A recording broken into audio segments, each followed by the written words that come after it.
C'è qualcuno che segue te.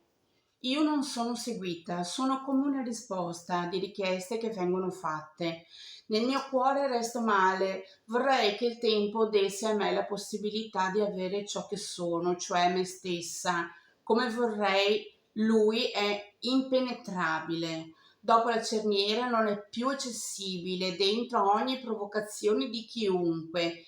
Mi sento persa per essermi mostrata. Ora ho perso. Non sono ciò che ci si aspetta, ma un'altra. Lei è quella giusta.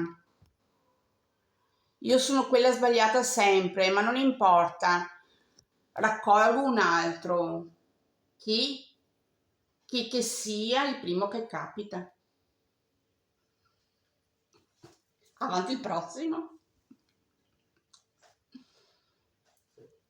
Ciao ciao.